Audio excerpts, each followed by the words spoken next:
દાહોદ જિલ્લાના ફતેપુરા ખાતે આવેલી ટચ ધ લાઇટ નામની ખાનગી શાળામાં વિદ્યાર્થી નેતા યુવરાજસિંહ જાડેજાએ આકસ્મિક મુલાકાત લેતા મોટું કૌભાંડ સામે આવ્યું। આ ખાનગી શાળામાંથી સરકારી શાળાઓના બાળકો માટે આવેલી સર્વ શિક્ષા અભિયાન હેઠળની શૈક્ષણિક સામગ્રીનો જથ્થો ઝડપાયો છે। શાળામાંથી સરકારી પુસ્તકો, સ્ટેશનરી, રમતગમતના સાધનો તેમજ સરકારી ડિજિટલ બોર્ડનો ખુલ્લેઆમ ઉપયોગ થતો હોવાનું સામે આવતા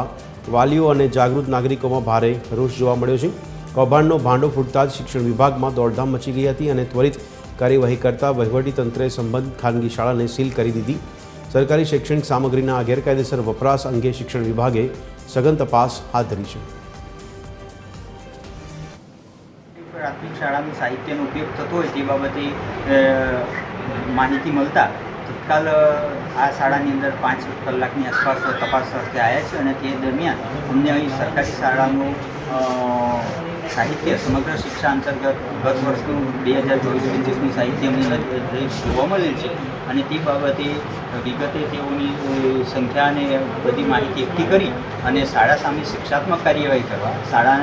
આ સાહિત્ય ક્યાંથી આવ્યું છે, કઈ રીતે લાવ્યા છે અને બાળકોનો ઉપયોગમાં કરાવડાવ્યું છે કે એ